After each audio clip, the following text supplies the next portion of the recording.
The stars looked cold and distant through the bridge windows of the UES Defiance as Commander Jake Morrison stared into the darkness of space. 3 decades had passed since humanity joined the Galactic Federation, and still the other species treated humans like unwanted guests at a party. The ship moved slowly through the void sector where few dared to travel, and even fewer returned to tell about what they found. Dr. Lisa Bennett looked up from her science station and pushed a strand of brown hair from her face. The readings on her screen made no sense, and she had checked them 5 times already. Something big was out there in the empty space between stars, and it was sending out energy signals that should not exist. She turned to Morrison, who was studying star charts on his command chair display. "Commander, we have a problem," she said in a voice that carried worry. "The energy readings are getting stronger, and they match nothing in our databases or the Federation records." Chief Engineer Carlos Rivera wiped grease from his hands as he climbed up from the lower deck where he had been working on the ship engines. The Defiance was an old research vessel that had seen better days, but Rivera kept her running with skill and determination. He heard Bennett speak about the strange readings and moved to look at her screen. "That energy pattern," Rivera said while pointing at the display, "looks like something is trying to power up after being asleep for a very long time." Communications Officer Amy Foster sat at her station monitoring Federation channels, and she did not like what she was hearing. Command had been sending messages asking about their location and mission status every few hours.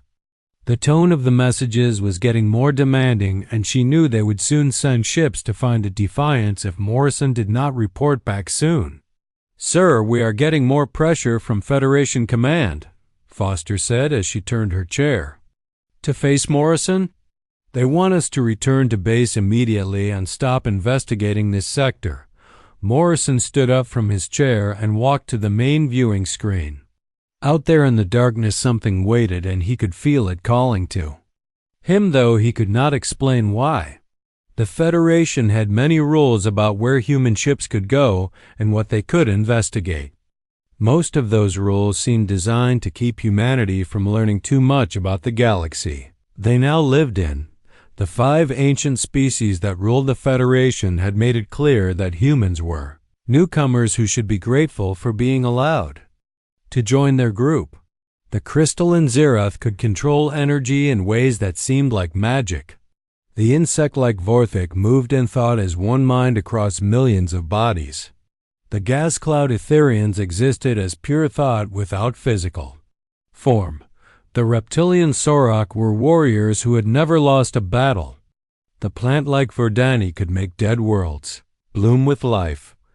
Each of these species had ruled the galaxy for millions of years before humans even learned to make fire.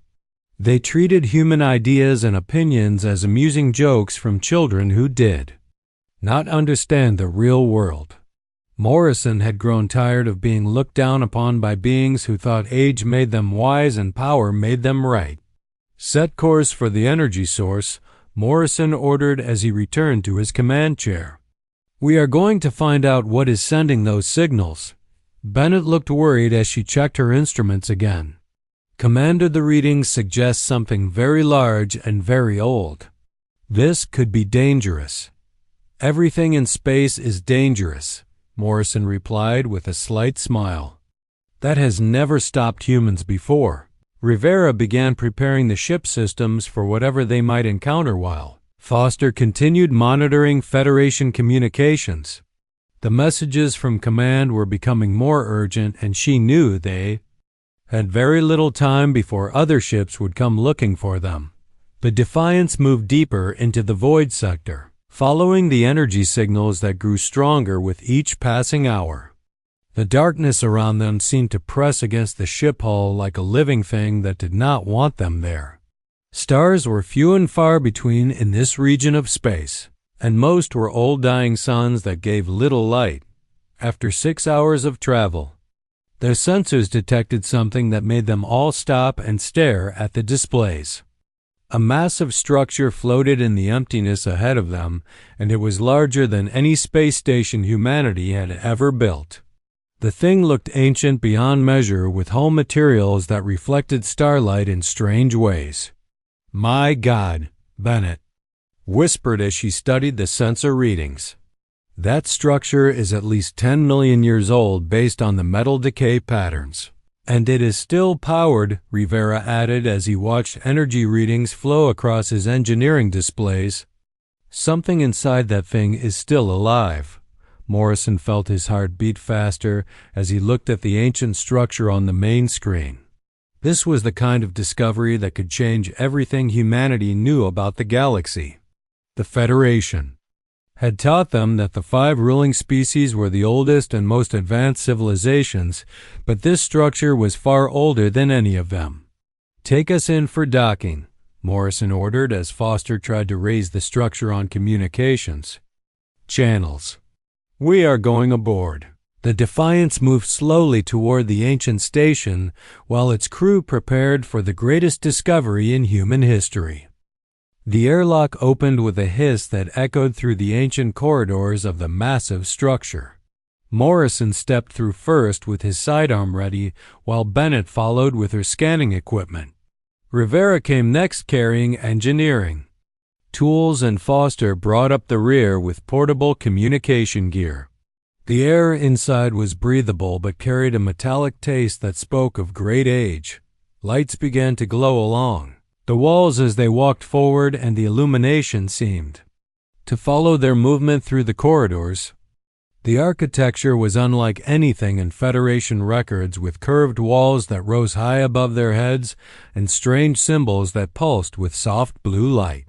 Everything was built on a scale that suggested the original builders had been much larger than humans. "The technology is responding to our presence," Bennett said as she watched her scanner readings change. "Something is analyzing us as we move through the station." The corridors led them deeper into the structure, where they found vast halls filled with crystalline formations that reached from floor to ceiling. Each crystal seemed to contain swirling patterns of light that moved like living things trapped in glass. Rivera approached one of the formations and held his scanner close to its surface. "These are not just crystals," he said with excitement in his voice. "They are some kind of data storage system, and they contain more information than our entire ship computer." Foster tried to establish contact with the Defiance but found that their communications were being blocked by the station structure. The metal hull was interfering with their signals, and she could not reach their ship or send messages back to Federation Command. They were cut off from the outside world with no way to call for help. Morrison walked to the center of the great hall, where a raised platform held what looked like a control console. The surface was smooth black material that reflected their faces like a mirror, but as he approached it began to glow with the same blue light as the wall symbols. He reached out slowly and placed his hand on the console surface. The reaction was immediate and overwhelming. Images flooded his mind, showing him scenes from across the galaxy that stretched back through millions of years of history. He saw great cities that rose from empty worlds and civilizations that spread among the stars. He watched as species learned to travel between worlds and build empires that lasted for thousands of generations. But then the images turned dark. Morrison saw the 5 ruling species as they really were in the distant past when they first gained power over other worlds. The Zereth had enslaved entire populations to work in their energy mines. The Vorthek had consumed weaker species to grow their hive minds. The Etherians had wiped out civilizations whose thoughts did not match their own. The Sarok had conquered worlds for sport. The Verdani had poisoned planets that refused to serve them. "Commander, what are you seeing?" Bennett asked as she watched Morrison stand frozen at the console with his eyes wide and UNSEEING. The images continued showing Morrison the truth about the galaxy that the Federation had hidden from humanity. Hundreds of species had been destroyed not by natural disasters or wars among themselves, but by systematic extermination carried out by the 5 ruling species. Any civilization that showed signs of becoming too advanced or too independent was eliminated before they could challenge the established order. Rivera discovered that the crystalline data cores throughout the hall were connecting to each other and to the console where Morrison stood. The entire station was waking up after millions of years of dormant waiting, and the energy readings were climbing to levels that should have been impossible for such an old structure. "Something big is happening," Rivera called out as his instrument showed power surges throughout the station. "The whole place is coming online." Deep in the core of the ancient structure, something that had been sleeping for eons began to stir. The Arbiter was the last creation of a species called the Architects, who had ruled the galaxy long before the current 5 species gained power. When the Architects saw what was coming, they built this station as their final gift to the universe and programmed the Arbiter to wait until someone worthy came to wake it.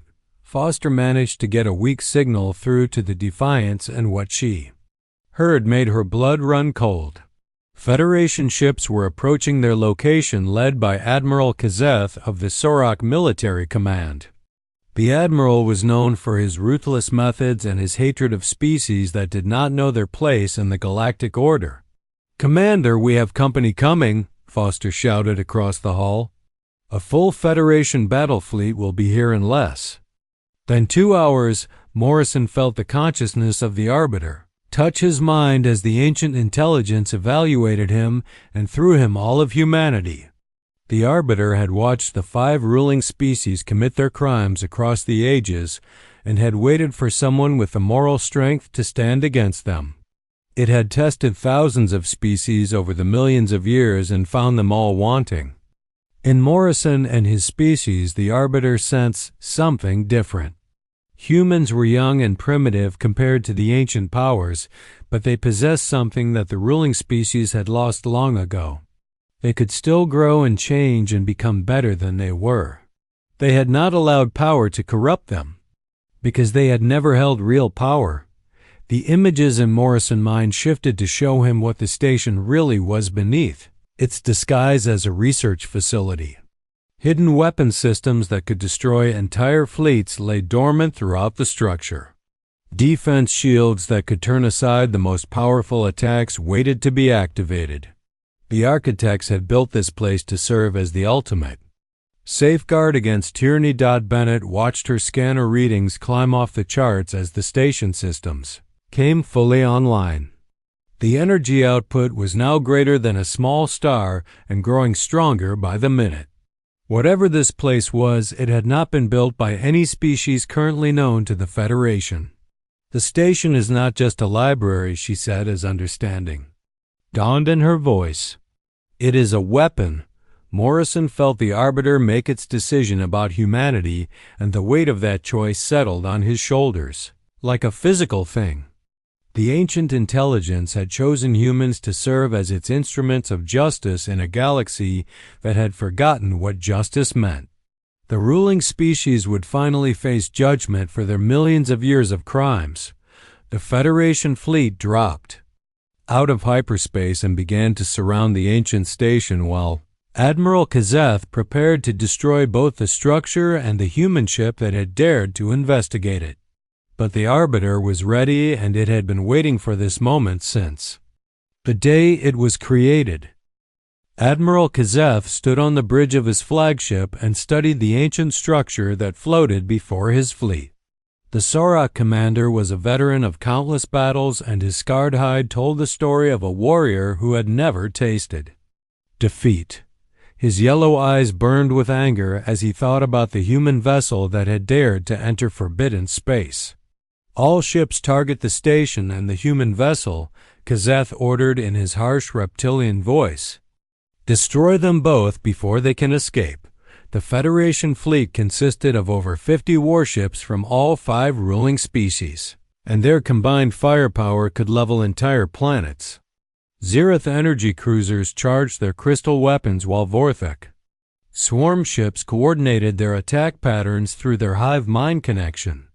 Etherian thought ships prepared to assault their targets with pure mental force, and Allah Verdani bioships grew weapon pods from their living hulls. Morrison felt that arbiter consciousness expand through his mind as the ancient intelligence prepared to face the Federation fleet. The human commander could sense the vast power that lay hidden within the station, and he knew that the coming battle would change the galaxy forever. The arbiter had been created to serve as judge and executioner for those who would destroy the innocent. They mean to silence us before we can tell anyone what we found here, Morrison said to his crew as Federation ships moved into attack positions. But they do not know what they are really facing. Bennett watched her instruments as the station systems reached full power and energy readings climbed beyond anything she had ever seen. The crystalline data cores throughout the Great Hall pulsed with brilliant light while the symbols on the walls glowed bright enough to hurt the eyes. Ancient machinery that had slept for millions of years hummed with deadly purpose. The Federation fleet opened fire, and space filled with energy beams and projectile weapons that could crack continents. The combined assault struck the ancient station with enough force to destroy a moon, but the weapons simply vanished as they hit invisible barriers around the structure. Shield systems that predated current civilization absorbed the attack without effort. Impossible, Admiral Kazeth snarled as he watched his weapons fail to damage their target. Nothing can withstand that much firepower. Rivera felt the station shudder around them, but not from damage. The ancient structure was powering up. Weapons that had not been used since the galaxy was young, and the vibrations came from systems that were beyond his understanding. Through his connection to the station, Morrison could sense the arbiter preparing to demonstrate why it had been feared by the architects themselves. The counterattack began not with weapons but with truth. The arbiter reached out across space with technology that existed beyond current understanding and touched the mind of every being in the Federation fleet. Images flooded their consciousness, showing them the real history of the galaxy and the crimes committed by their ruling species. Across millions of years, Sarok warriors saw their ancestors enslaving weaker races for sport and pleasure. Zereth soldiers watched their people drain the life from entire worlds to power their crystal cities. Vorthek drones experienced the horror of consuming sapient beings to expand their collective mind. Etherian pilots felt the screams of civilizations whose thoughts had been wiped clean. Verdani crew members witnessed their species poisoning worlds that refused to serve them. "What is happening to my crew?" Admiral Kazeth demanded as reports came in from across his fleet about personnel collapsing at their stations. "What kind of weapon is this?" Foster managed to establish communication with the Federation fleet, and she could hear the chaos in their transmissions. Crew members throughout the Armada were experiencing visions that showed them truths their leaders had hidden for ages. The carefully maintained lies about the benevolent rule of the 5 species were crumbling under the weight of historical fact. The Arbiter spoke, and its voice carried across space to every ship in the fleet and every inhabited world within 100 light years. The ancient intelligence had judged the ruling species and found them guilty of crimes beyond counting. For millions of years they had maintained their power through genocide and oppression while claiming to bring peace and order to the galaxy. "You have forgotten that with great power comes great responsibility," the Arbiter said in a voice that seemed to come from the cosmos itself. "You have used your strength to crush the weak instead of protecting them, and for this you will answer." Morrison felt himself becoming a conduit for the Arbiter consciousness as the ancient being prepared to carry out its judgment. The human commander found his awareness expanding beyond his physical body until he could perceive the entire fleet that surrounded the station. He could sense the fear and confusion of the crews as they learned the truth about their civilizations. The station began to change as hidden weapon systems emerged from concealed compartments throughout its structure. Devices that could manipulate matter and energy at the quantum level, prepared to demonstrate the true power of the architects The ruling species had built their empires on the assumption that they were the most advanced beings in the galaxy, but they were about to learn how wrong they had been. Bennett watched in amazement as the station transformed from a peaceful research facility into something that resembled the wrath of an angry god. Weapons that defied current understanding of physics began to charge with energy that made space itself ripple and bend. The architects had built this place to serve as the ultimate deterrent against tyranny. Admiral Kazeth tried to order his fleet to retreat but found that his ships could not move. The Arbiter had trapped them in fields of twisted space-time that held them motionless while it prepared to pass judgment. The Sorok commander felt fear for the first time in his long military career as he realized that his fleet was completely helpless. "Surrender now and face justice for your crimes," Morrison said as the Arbiter spoke through him to address the Federation fleet, "or be destroyed as you have destroyed so many others." The ancient station began broadcasting signals across the galaxy that reached every world controlled by the Federation. On 1,000 planets, oppressed species looked up at the stars and felt hope for the first time in generations as they learned that they were not alone and that justice was coming at last. Rivera felt the station pulse with power that seemed to come from the fabric of reality itself, and he knew that the galaxy would never be the same after this day. The age of the 5 ruling species was ending, and a new era was about to begin. The signals from the ancient station spread across the galaxy faster than light itself and reached worlds that had been under Federation control for millions of years. On the mining planet Kepler-7, the enslaved Deltans looked up from their work as the truth about their oppressors filled their minds. On the agricultural world New Series, the subjugated Alphari stopped their harvesting as they learned that their suffering had been planned and deliberate. Morrison felt the Arbiter consciousness expand through him as the ancient intelligence began its great work of liberation. The human commander could sense the awakening hope on 1,000 worlds as species that had been told they were inferior learned that they had been deliberately kept down by their rulers. The lies that held the Federation together were crumbling under the weight of revealed truth. "Look what your benevolent rulers have hidden from you," the Arbiter broadcast to every thinking being in the galaxy. "See how they have used your labor and your lives to maintain their power while telling you it was for your own good." Admiral Kazeth tried desperately to regain control of his fleet but found that his communication systems were being overridden by the ancient station. His own crew members were turning away from their duties as they experienced visions of the crimes their civilization had committed. The carefully maintained military discipline of the Sorok was breaking down as soldiers questioned everything they had been taught.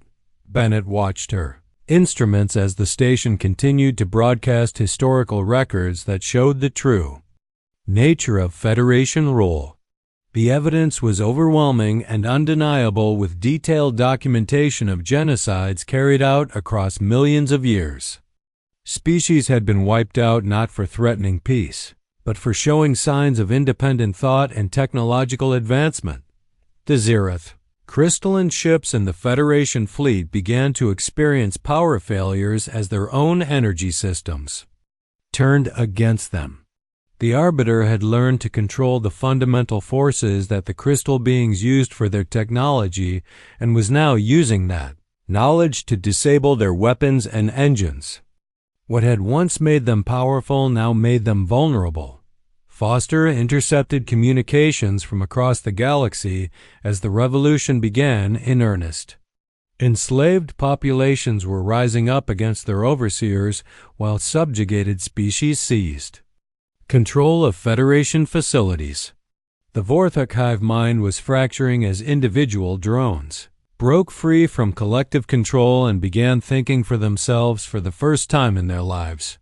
"Commander, the entire galaxy is in revolt," Foster reported as she listened to the flood of messages coming from all directions. "Every oppressed species is fighting back at the same time." Rivera felt the station around them pulse with satisfaction as the Arbiter watched its plan unfold across the stars.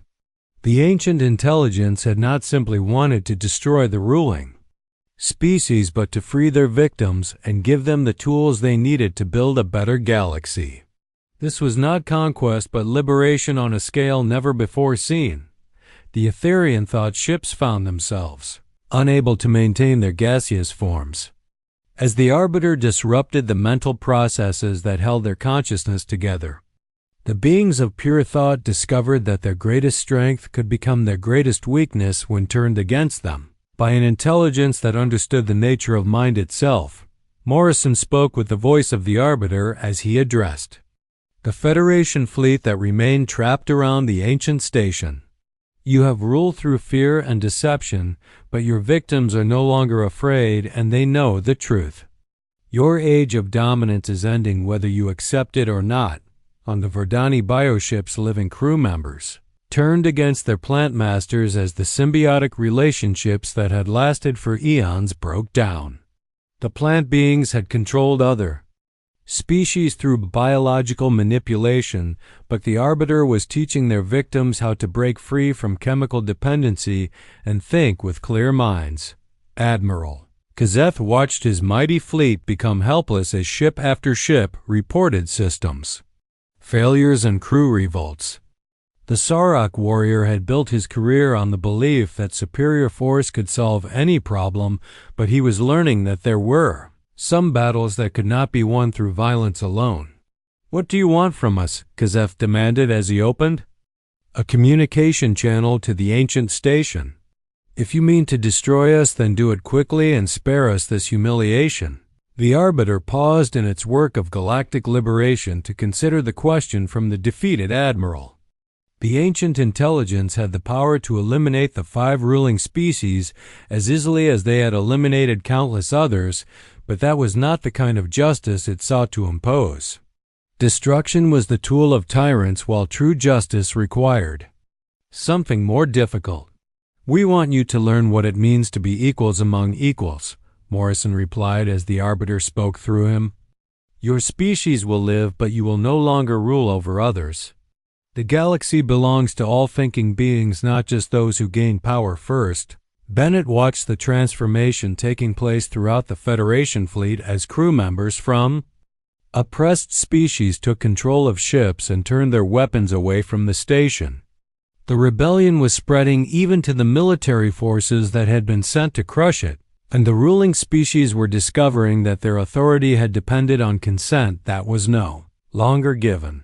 The station began transmitting technical knowledge to the rebel forces across the galaxy as the Arbiter shared the secrets of advanced technology with species that had been deliberately kept primitive. Weapons that could disable Federation systems appeared in the hands of freedom fighters, while defensive shields protected rebel bases from counterattack.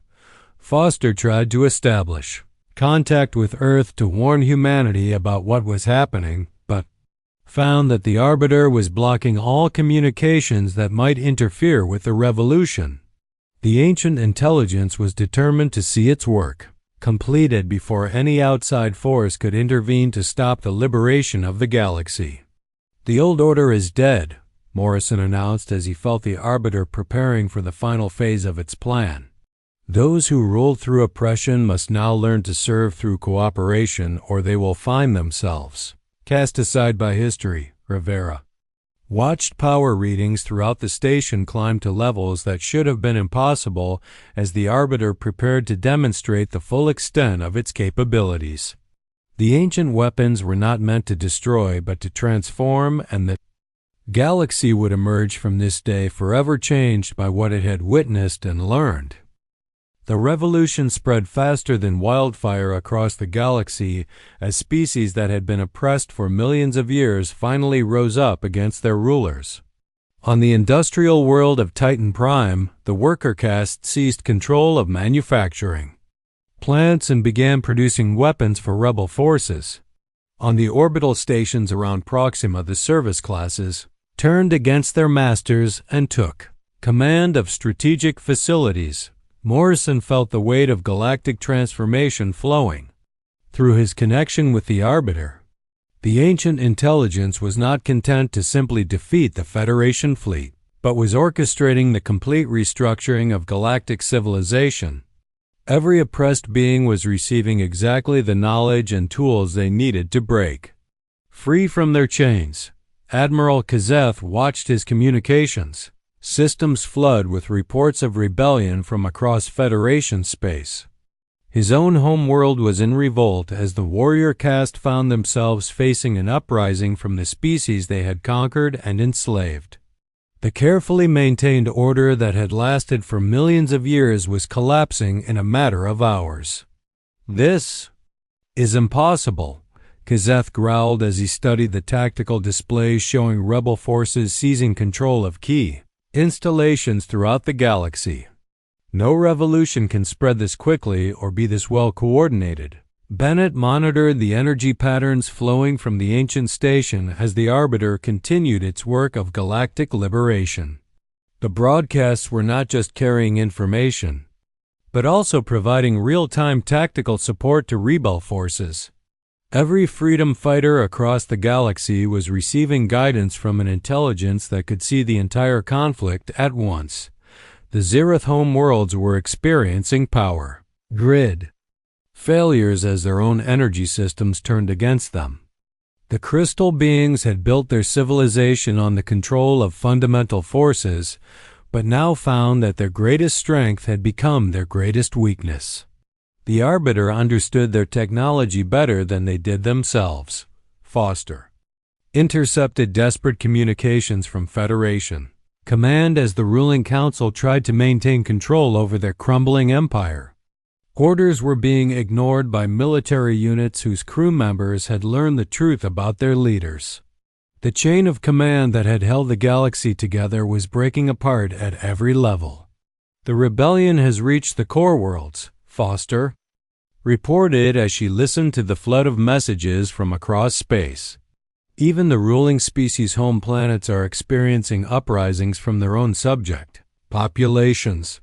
Rivera felt the station around them pulse with satisfaction as the Arbiter watched centuries of careful planning come to fruition.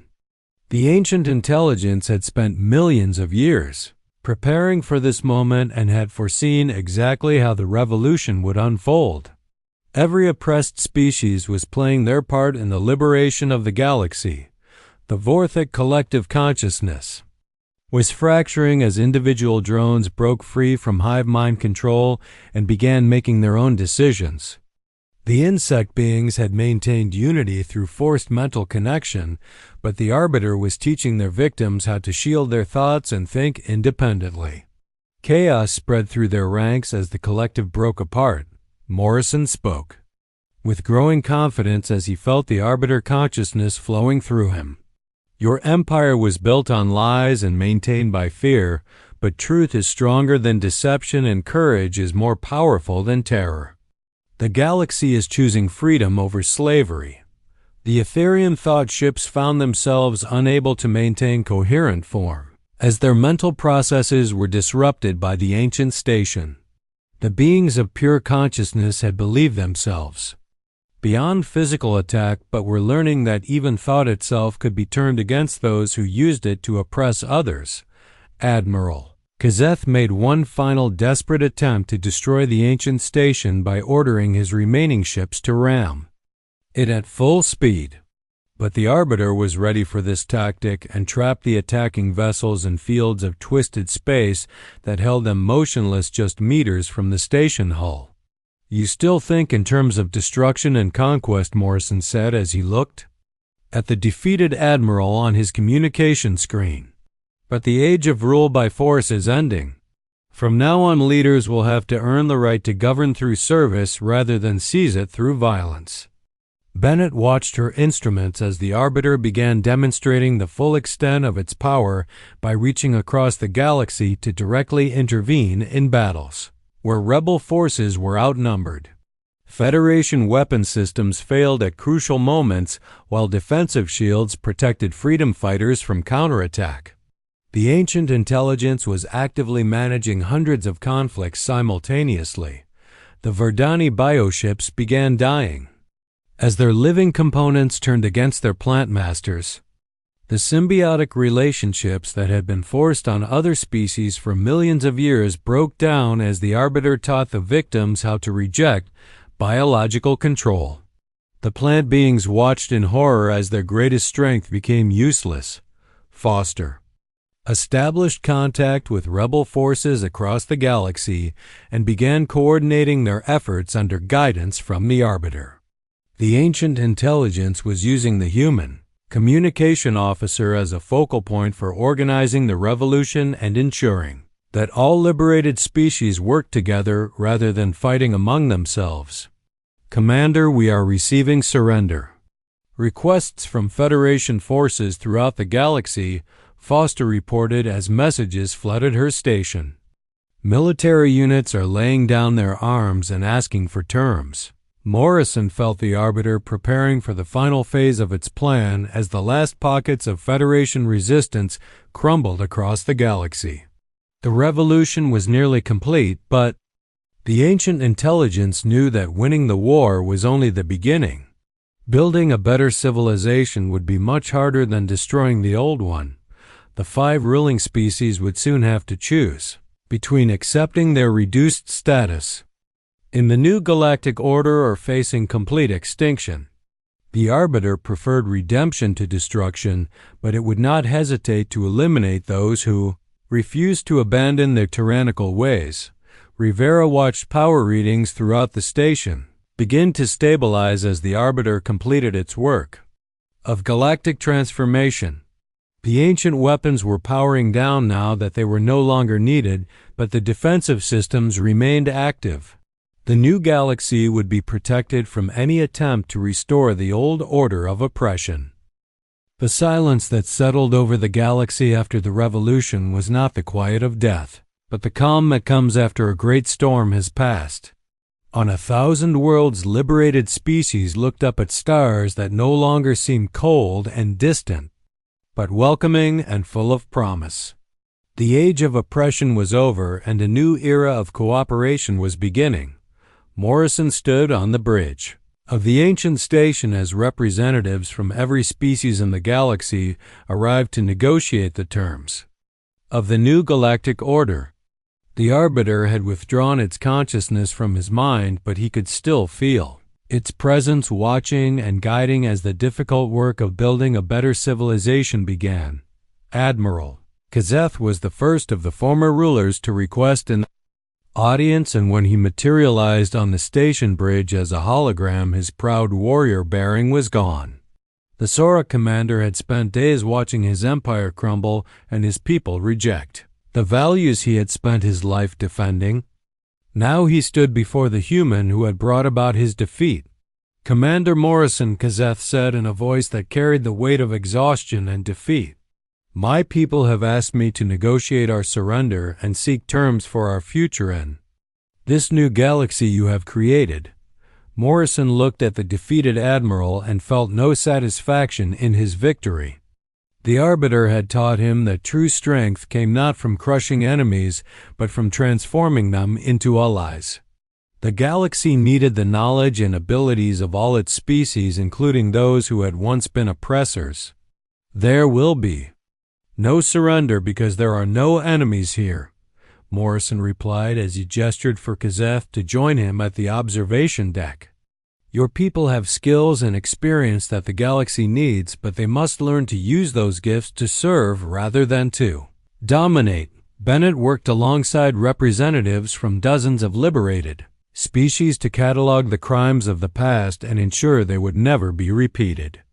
The historical records provided by the Arbiter were being studied by scholars across the galaxy who were determined to learn from the mistakes of previous ages. The crystal cities of the Zirath were being rebuilt as centers of learning, rather than monuments to power. The energy manipulation abilities of the crystal beings were now used to provide clean power to developing worlds, instead of draining resources from conquered planets. Former slave masters worked alongside their former victims to repair the damage of millions of years. Rivera led teams of engineers from every species as they worked to share the advanced technology revealed by the Arbiter. The ancient knowledge was being carefully distributed to ensure that no single species could again dominate the others through superior weapons or tools. Progress would come through cooperation rather than competition. The Vorthic collective mind was being rebuilt as a voluntary network where individual drones could choose to join or leave at will. The insect beings discovered that cooperation worked better than forced unity, and their hive cities became models of democratic decision-making. Former oppressors learned to listen to voices they had once silenced. Foster established the new galactic communication network that connected every world in a web of shared information and mutual support. The lies that had once divided species were replaced by honest dialogue that allowed different cultures to learn from each other. Truth became the foundation of the new civilization. The hardest part is not winning the war, but winning the peace, Morrison said as he watched ships from hundreds of species working together to rebuild damaged worlds. It is easier to tear down than to build up. The Etherian beings of pure thought found new purpose in serving as mediators and counselors for species struggling with the transition to freedom. Their ability to understand different forms of consciousness made them valuable helpers in resolving conflicts between cultures that had been enemies for ages. Admiral Kazeth spent months learning to work with former enemies as he helped establish the new Galactic Defense Force. The Saurak military traditions were adapted to serve protection rather than conquest, and warrior skills were used to guard against external threats rather than internal oppression. The Verdani plant beings used their life-shaping abilities to restore worlds that had been stripped bare by exploitation. Dead planets bloomed with new life as the former oppressors worked to undo the damage they had caused over millions of years. Redemption came through service to those they had wronged. Morrison watched from the ancient station as the new galactic government took shape with representatives from every species, having an equal voice regardless of age or technological advancement. The Federation was replaced by the Commonwealth, where decisions were made through consensus rather than force. Bennett established universities on worlds throughout the galaxy where young beings from all species could learn together and build friendships that would prevent future conflicts. Education became the weapon against ignorance and prejudice, while knowledge was shared freely among all peoples. "What will you do now that your work is finished?" Admiral Kazeth asked Morrison as they watched ships from their respective species working side by side to build a space station that would serve as a symbol of cooperation. Morrison smiled as he felt the Arbiter consciousness touch his mind one final time before withdrawing into peaceful slumber. "My work is never finished as long as there are those who need help and protection. But now I have help from friends across the galaxy." Ancient Station remained at the center of the new galactic order, serving as both guardian and reminder of the price of tyranny. The Arbiter slept peacefully knowing that its work was complete, but ready to wake again. If the galaxy ever forgot the lessons it had learned, Rivera returned to his duties aboard the Defiance, but now the old research ship carried a crew from dozens of species working together to explore the mysteries of the universe. The stars no longer held secrets that were forbidden to any species, but welcomed all who sought knowledge with open minds. The galaxy that emerged from the revolution was not perfect, but it was free, and that freedom gave every species the chance to become better than they had been before. The aliens had knelt not in defeat, but in recognition that true strength came from lifting others up rather than keeping them down, and the stars themselves seemed brighter for the change.